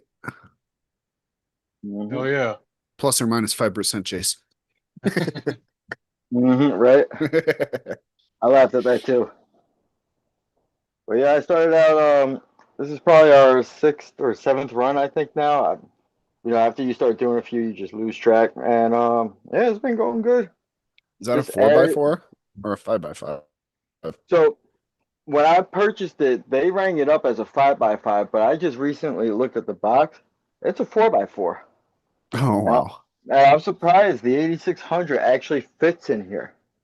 So Huh. this whole time I've been thinking it was a 5x5. I've been lying to people as I've been telling them, so I feel like an asshole about that. No, Yeah, shit that's happens. how. Well, like a lot of those lights. I mean, that's what they do is they're the same size footprint, but they just increase the wattage on them to cover the extra square footage of a 5x5. I think GML was the only one that sold actually physically 5 foot by 5 foot grow light that would actually go edge to edge on it. Huh. But yeah, I mean, if anyone has any questions about it, like a Spider Farmer will fit in a 4x4. Here's proof, like the 8600. And That's funny. I thought, like, I don't have any fancy Gorilla Grow tent. I went more for, you know what I mean, the quality of the lights and stuff like that. When it came to a tent, regular You just need a lighthouse. space. Yeah. Yep, that You, was you it. probably run that like at 80% at most. No, not even. Not even. So I got a 2x4 right there. That's for vegging and cloning, of course, too. As well as, causing stress and stuff for the other plants. That's just standard. And then, what was the other question about the 4x4? Oh, Oh, what percentage are you running your light at? so here, just because we just jumped into flower. We've only been in 7 days in flower. I don't know if you guys can see that. No, not very well, Uh, to be honest. 60. Not even 55. Ah, Haven't moved to 60 yet. See? that sounds But about right. What, but the yeah. whole that's like 470 watts, something like that for a 4x4. yeah, Yeah. the whole time running in veg though, they were only getting 30 watts, Huh. like 30%, I should say. 30%. Yeah. I'm sorry, Yeah. yeah, not 30 watts, No, you're 30%. good. But That's cool. yeah, all organic run too. RO water, nothing that's from the tap. No, everything that's going in these girls. That's a good feeling too, right? Oh, it's the best It, feeling. It And it's really is. working and it's working well. And It's it's been the it's yeah. best feeling in the world. it's funny I because we mean, give our plants better quality water usually than what we get. Yeah. yeah, Yeah, my but plants don't get fucking kidney stones, man. Nope. But I mean, the structure on these is unreal. Like, just the internodals. Mm-hmm. And it's like, it's been me bending them down and causing them to actually grow like that. You know what I mean? So, give you an example. That right there. If I let Yeah, that just go right there, it'd be like that right there. Like the right. structure on it is just unreal. Compared to Jack Harrow, you look at the structure. The structure is way different. It's so spread out. You know what I mean? Yep. So it's like you got spread out nug sites right there. The sativa, I've grown that once. It was a really good grow too. That's probably one of my better ones. Big old fat Hmm. buds on that thing. And then you look at this one though. It's a night and day difference. It really you start noticing things like that. You know, Mm-hmm. little You're like, I like this better than that because I know what yep, it's gonna little do for me. tidbit, little tidbits of things. But yeah, guys, I just wanted to share. Oh, I might come back another time. If not, I'll probably come back and visit in a couple of months. Give you guys That, an update. that sounds good, man. Thanks for All right. sharing. Thanks for giving us a tour, and glad to have you on the show. Happy And you're Welcome welcome to Sunday. to know. just hang out if you want and bullshit with us. I'm gonna roll another one. We got about half an hour left. Yeah. Happy birthday. Happy Sunday. Happy blessed. Hopefully your team wins on the Super Bowls, and I want to send my blessings out to all y'all, man. Thank you. All right. Appreciate y'all having me up. Nice plants, Grinder. Yeah. Thanks again. Roll another one up here. Cool. I like seeing new gardens. Um, Caveman answered my question. He said, I guess I'd call that an F2 reversal, 2 added to the number of previous F gens. Also genetically, a selfing does as much for narrowing a gene pool as 2 generation of male-female breeding. Interesting. Hmm. Um, all right, y'all bear with me. I'm gonna roll another one here. Let's see. Right A on. little discombobulated. Where's my papers? I've been smoking on I went to the dispo to get this just because I saw it was available. Mac Flurry, which is one of the parents of the flapjacks. So I wanted to see what the the parent was like, and it's pretty good. It's not as good as the flapjacks, but it is also from the dispo. So who knows what I could do with the cut, or you, or whoever, anybody, in our community versus what the commercial space can do with it. You gonna top those? Oh, This is not, I'm gonna throw this one away. This is that runt. But yeah, look, the whole freaking root riot plug came out. is there any It's only roots on got there? one right there. That Bye explains some bye. things. What's your cloning process, Jace? What do you use um the fuck? Any Clonex or Rapid Start or anything like that? Yeah, so I use the Clonex to dip them cuttings, and then for feeding. And once I get them going, yeah, I'll use the Rapid Start. Need to buy some more of that. Some good I stuff. I really like that Rapid Start. I do too. I like it for it's a very good root stimulating enzyme or whatever. I soak my That's my got way rooting. better roots. Yeah, that looks a lot better. I was gonna say I soak my rooting plugs in Clonex water solution as well. Yeah, I do that too. I'll soak them in, and then yeah, every feeding, I use it all the way up until flower. I think I'll stop using. I mean, if I'm feeling frisky, I'll go like first through the stretch, but after that, I'll stop using it because then you're cutting costs at that point. I feel it's not necessary. Honestly, even going into flower, I don't think it's necessary. I just use it through veg. And yeah, really, I mean, you could probably cut it off early to mid veg at that point once your roots get established. I'll be Very honest with nice. you, I don't put it in the water or anything. I just use it for the cloning. I soak the rooting plugs in it and that's it. Yeah, I mean, after that, it's not required. I mean, it's not required up until that point either, but you're just giving yourself a better chance there. A little faster root development. Yeah. I would say maybe in like if you were in cocoa or something, but I've seen that that fucking microbe plus just makes my roots explode as well. So I'd rather use that because I'm in organics. Oh yeah, I top these down too. Looks good. I wish I had someone here locally.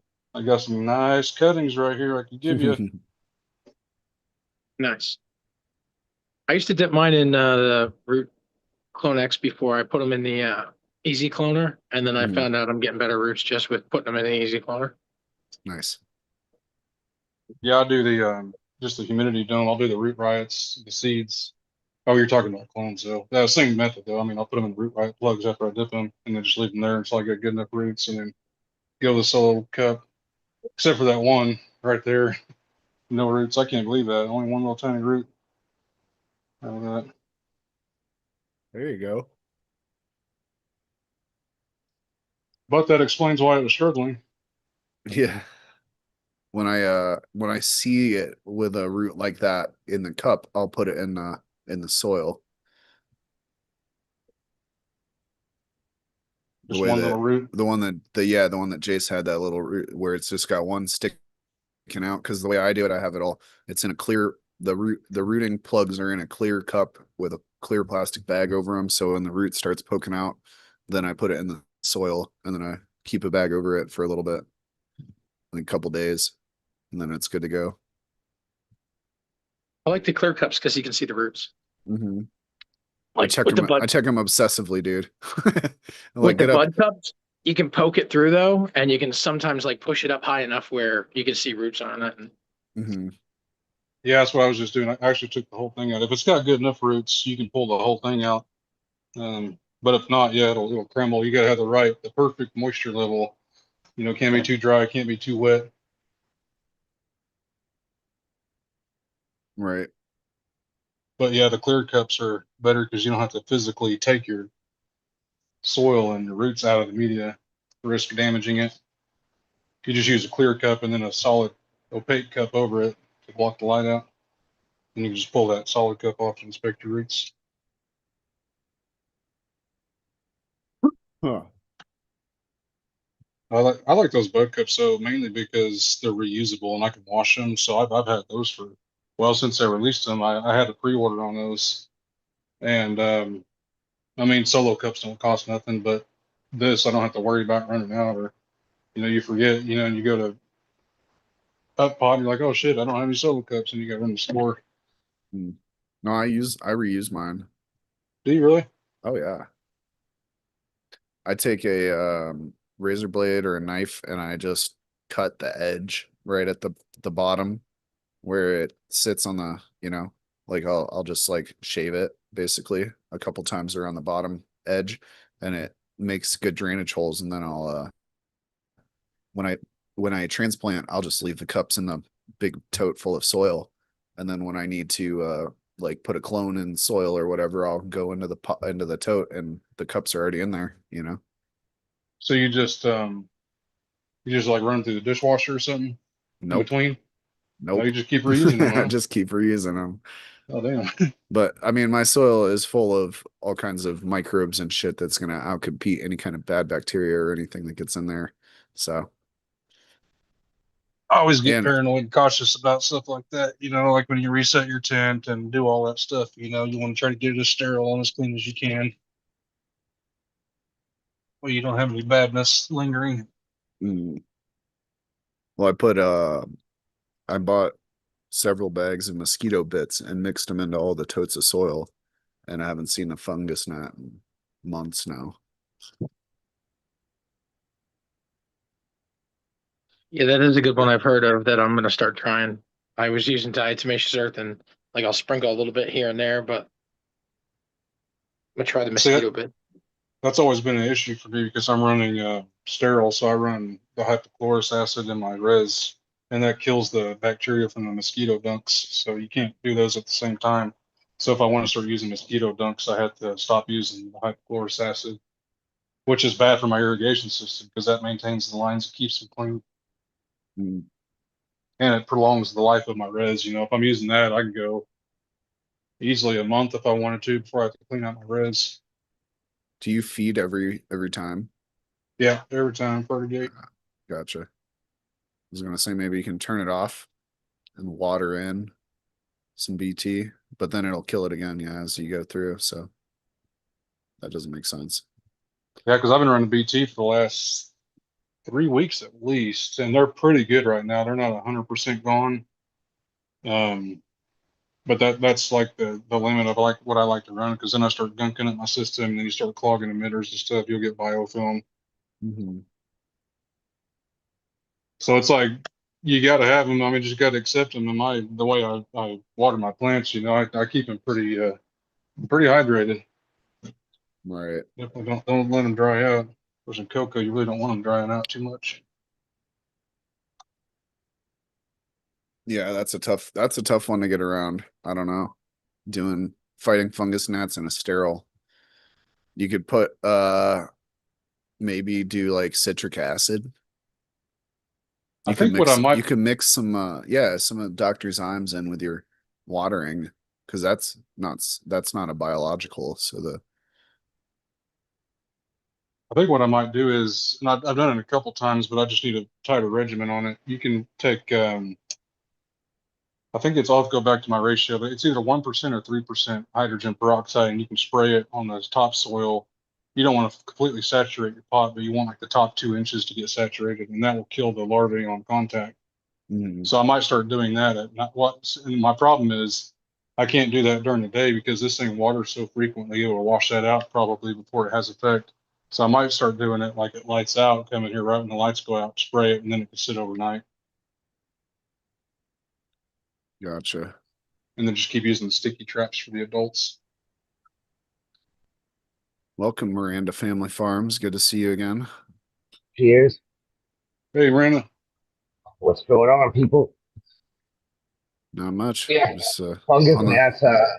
Fungus gnats are always fun, but Subcool had a tattoo of a fungus gnat on his wrist. I don't know if you remember that, because if you're gonna grow, you're gonna eventually have fungus gnats. But Yeah. I've never seen or heard of anyone have a plant die from fungus gnats or anything. It was just more of a pain sticking in your trichomes and Yeah. shit.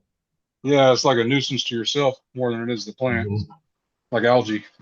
I saw a Hmm. picture of, or maybe it was a video, I can't remember, a long time ago, of somebody that was in deep water culture that had a fungus gnat infestation in their roots, and they picked it up and it was just like covered in eggs. It was all fucked up. The plant looked like shit. I would say that would probably be the only time that I've seen like detriment to the plants, because they will eat the roots. Sorry, that was a little bit off topic, but Yeah, yeah. I've heard that too. Yeah. If they get out of control, they can really mess your shit up. But I just hate when they're But flying not around your face. I don't think in like a organic situation really you would see much detriment to your plants, because there's other stuff in there that's going to compete with them as well. Or if you're just going in soil, because you're in soil, right? You go with larger drybacks on that, so you can dry your soil out more, and that's where they thrive, is in the top 2 inches. So if you can keep that dry, then it That really is, reduces. yep. So, but in cocoa, you want us to keep it, moist. You don't want it to dry back like that. So today is my daughter's birthday, and she's my youngest, and she turns Happy birthday. 19 today. Oh wow! So Happy that makes me birthday! feel old, Happy right? birthday. And if you guys want to reach out to Eagle, today's Eagle's birthday also. Oh yeah, happy birthday, Eagle, and your daughter. Congratulations to both of them for surviving another year on this crazy fucking planet. Yep. My birthday's next Sunday. Nice. Yep, this Awesome. year's birthday, I had to fucking renew my license. So that costed me money. I got to renew my medical card. On my birthday doesn't cost me money. Mm, Man, they're talking about trying to put that back on the ballot here in Oklahoma to vote that down again. it's so stupid. How many times do we have to teach you this lesson? We want to smoke our fucking weed. That'd be funny if They it try to passes even higher than it did last time. If they do get to that point, I hope they don't. I hope they don't either. they're trying to take our record away over here. Yeah. It's that there's like two main anti-cannabis groups that are behind all that shit. It's I can't remember what they're called right now, but yeah, they got all the lobbying money to fight against cannabis. So fucking stupid. I think the You one's called wanna like SAP, like Smart Approaches to Marijuana, or SAM, Smart Approaches to Marijuana, or something like that. something like that? Yeah. That sounds right. It's stupid though. Yeah, I was just gonna ask also, and Tao's asking as well, can Miranda Family Farms give us a tour of his plants? Yes. Yep. Hold Awesome. on. Just light this up. No Slacking. rush, no rush. I'm Are gonna need a those nap. HLG lights? Me? No, Uh-huh. these are so I was sponsored by Spider Farmer like when they first came out. And then the lady that was my like the lady in charge of it or whatever, because they're out of China. I think she might have like died during like COVID or something. Sorry, I just got a phone call. I think the lady that was in charge of the spider farmer thing like died during COVID because I never got a hold of her again. So, Mm, but everything I have is spider farmer. nice. My room right now, hold on, is kind of half harvested. You can see like uh the tops are all missing. Hmm. I do like a partial harvest and let everything kind of finish up. I've You, done that too. Do you flush when you do that, or you just keep on with the newts? I Or actually, so this is my first run of thinking like I don't need extra food. I just kind of add I reuse my soil and I add plant food when I re-amend my soil, and then I don't add any more food for the rest of the time anymore. Everything is just oh, add water. that's right. You're going organic. There's Good. there's 7 different varieties in here. I kind of weeded out the stuff that I've been growing for years because we're always looking for something that's like better, obviously. And my buddy, he's gonna have a show on Eagle Gardens channel the end of this month, but he gave me a bunch of cuts that I never took cuts in before because I'm nervous of like problems, but uh, they were clean, and if anything, it helps my growth because the shit's straight fire. Why am I thinking of Oreos or something like that? And then I get my veg. I just transplanted these yesterday into sevens. They're a little small, but we need to get them going now.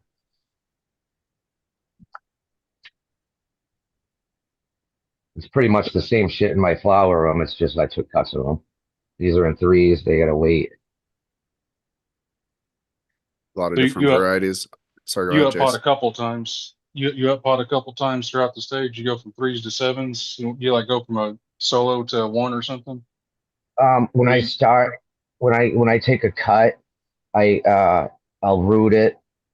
I use like the humidity domes and shit. Uh, I'll use peat pellets still, and then I'll since it's a cut of a female plant, I go right into a three, and then once that thing is big enough, it goes right into a seven. That's it.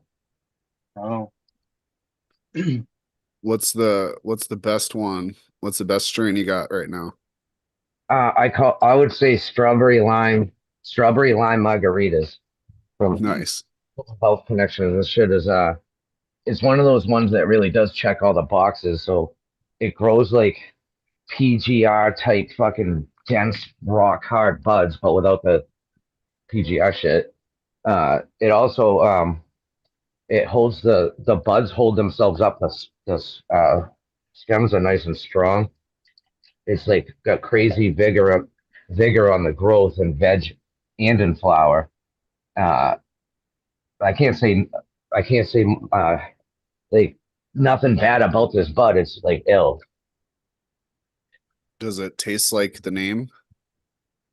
Um, it slightly does. Like we're all growing it, and like my taste buds might be different from someone else's or whatever. And I completely suck at describing what the hell I'm tasting. But it's got some. It's kind of like a It's got a little bit of possible GMO type thing in there, and it's Mm. also got like a pineapple lifesaver type situation going on. Oh, nice. I don't know. It's like really, That's a good descriptor. I like that. Yeah, yeah, I like Pineapple pineapple life lifesaver. series. Oh yeah. Nice. I got a ghost train haze that I was just gonna grow just the plant straight from seed to harvest. And like 2 or 3 weeks into flower, it started smelling so much like just fresh pineapple. That I took a clone and I'm re-vegging it and it's starting to put out branches again. But from start to finish, that thing smelled like just straight up pineapple. Like I had a glass of fucking fresh squeezed pineapple juice sitting next to me the whole time it was growing in here. So I'm gonna do something with that because I really like that profile. hell yeah. I think the most pineapple tasting bud I ever grew was the Cindy 99, the pineapple pheno, Hmm. which was delicious. That was potent as fuck too. I ended up using that in a cross I made because it was delicious. Little bud right here, fresh out of the herbs now dryer of the of the strawberry lime. Nice. Of Did course, you that's get the all fucking carbon for filter blue. attachment thing for the herbs now? No, no. If anybody's worried about smell, that thing works really well. I ended up getting one. You know what I did for Because smell? what's that? So my whole neighborhood reeks of bud because of me. Like I've had two neighbors, I literally had two neighbors pull up and be like, "Hey, I can smell that. That shit smells so fire." And I'm like, "Fuck," you know what I mean? So what I did was I got all my immediate neighbors to fucking grow. You know what I mean? So no Mhm. one's hating on the smell because they're smelling them, they're growing themselves now. Yeah, So like that is all that's comes awesome. down to having cool neighbors or not, because that can make or break your experience of growing pretty bad, right? Yeah. Well, I got like I'm in a legal state, and I keep it real low key, but my neighbors are uh one of them might be okay with it potentially, and the other ones would not be. I'm on a cul-de-sac, and only one of the 5 houses would probably be okay with it.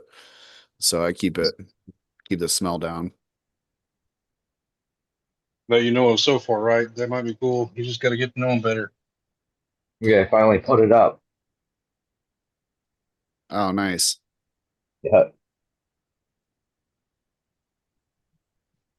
with a sticker wall. Well, I'm the sticker honored. fridge.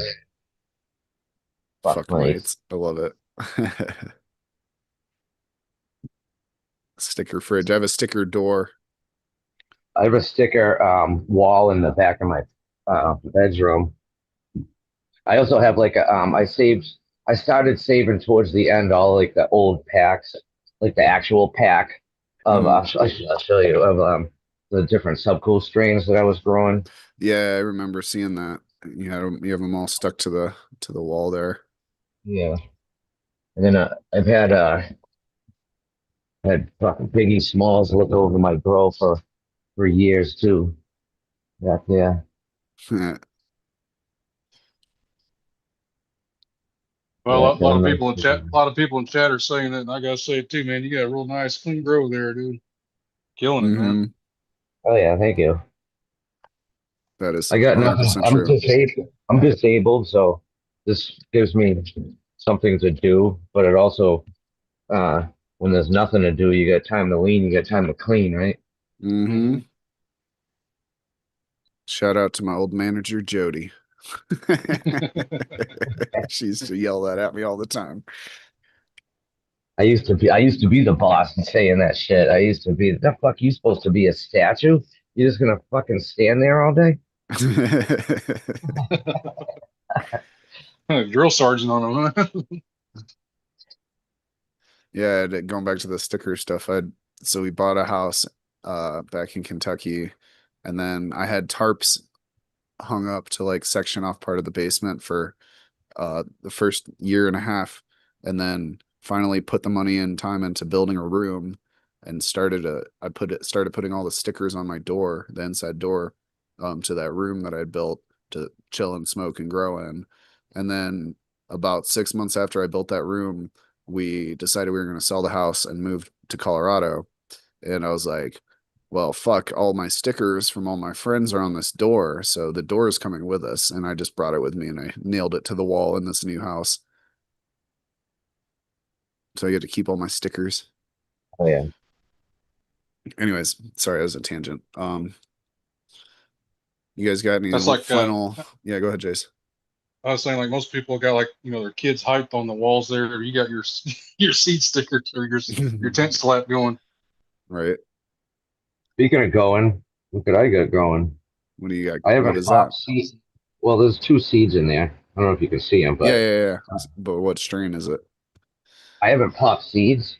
It's been literally almost 3 years now. I just been running the same shit, uh, like clones over. These new strains are new for me, but yeah, I haven't popped seeds in like almost 3 years. So I had there's a dispensary down the street, and they have a strain called Root Beer Rolex, and I don't know what the cross is on it, but it's actually probably one of their more better strains, and the shit was like 200 an ounce like a week ago, and then they knocked it down to $50 because it's getting closer to like the year uh date on it.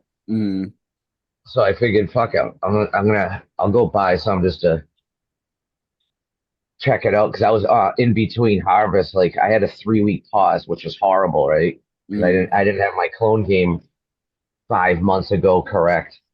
So so I went there and grabbed it, and and a seed fell out. So I was like, oh shit, hell yeah. Usually that just means it's a feminized seed, and they're nice and brown. Actually, I found two out of the ounce, so I don't know. There's a possibility they could be hermied, or they could be just fine. The Tri-Fi Sunday that I'm growing, if the seed fell out of a bud from the same dispensary, like I don't know, like 5 years ago, mm, and I've been growing that ever since because that's really potent too. That's that type of bud that I try to pick it early and it still knocks you out. mm. It's like if you smoke it during the day, you ain't getting shit done. That's awesome. Those bag seeds are sometimes the best shit. Yeah, and usually if the seed comes out of the bud like that, it grows pretty similar to the bud that it fell out of. Mm-hmm. It'll be like a S1 basically. Yeah, it'd be like helping itself. But um cool. I'm glad we were able to like bring this all back around to breeding talk because that was the topic. But we're down to our last 5 minutes or so. Actually, my computer is slow. So anyways, yeah, let's do our final thoughts and shout outs, and I'm sure we all have things to do. The Super Bowl is on later right now, so um I got some appetizers and shit to make. If we could start with Collective MJ, if you want to tell the people where they can find you and any of your final thoughts or shout outs. Instagram or YouTube, I'm Collective Marijuana. At the same time, be good to your neighbors. My back neighbor moved out. He gave me two giant raised garden beds from like Tractor Supply worth $200.